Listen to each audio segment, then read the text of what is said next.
आज का सत्संग एक बेटे का जो अपने ही परिवार की परीक्षा लेता है, परिवार परीक्षा में फेल हो जाता है और फिर लड़का साधु बन जाता है। एक गांव में एक पटेल रहता था, उसके 5 बेटे थे।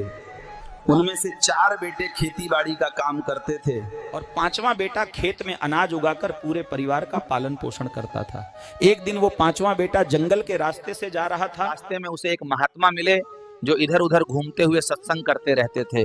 महात्मा ने उस लड़के को उदास और सोच में डूबा देखा। महात्मा ने कहा, भैया तुम इतने दुखी क्यों दिखाई देते हो?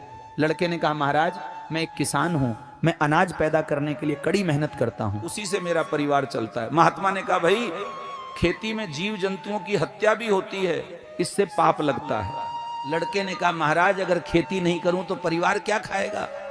महात्मा बोले, यदि पाप से बचना है तो खेती छोड़ दो। लड़का बोला, महाराज मेरा परिवार बहुत अच्छा है, अगर मुझे थोड़ी तकलीफ भी आई तो मेरे लिए जान दे देगा।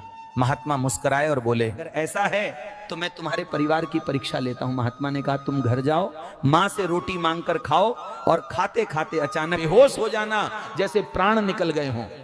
लड़का घर गया, मां ने रोटी दी, जैसे ही उसने रोटी खाई वो जमीन पर गिर पड़ा। पूरा घर रोने चिल्लाने लगा, सबको लगा बेटा मर गया है। कुछ देर बाद महात्मा वहां पहुंचे, उन्होंने लड़के की नाड़ी देखी और बोले, ये पुनर्जीवित हो सकता है लेकिन एक शर्त है। सबने कहा, हमें बताओ महाराज। महात्मा ने कहा, 1 कटोरी दूध ले आओ, जो व्यक्ति ये दूध पिएगा वो मर जाएगा लेकिन ये लड़का जीवित हो जाएगा। सबसे पहले पिता से कहा गया। पिता बोले, मैं 78 साल का बूढ़ा हूं पर मेरे पोते पोती हैं, मैं नहीं पी सकता। मां से कहा गया। मां बोली, अगर बेटा मर गया तो मैं गंगा स्नान कर लूंगी लेकिन दूध नहीं पी सकती। चारों भाइयों से कहा, चारों भाइयों ने मना कर दिया। किसी ने कहा घर चलाना है, किसी ने कहा बच्चे छोटे हैं।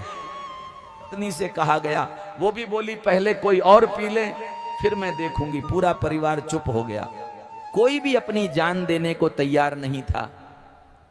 तब महात्मा ने स्वयं दूध का कटोरा उठाया और पी लिया। जैसे ही महात्मा ने दूध पिया, लड़का उठकर बैठ गया। लड़का सब कुछ समझ गया और उसकी आंखों से आंसू बहने लगे। वह महात्मा के चरणों में गिर पड़ा और बोला, महाराज आपने मेरी आंखें खोल दी। ये संसार सच में मतलब का है। मां बाप भाई पत्नी सब स्वार्थ के रिश्ते हैं।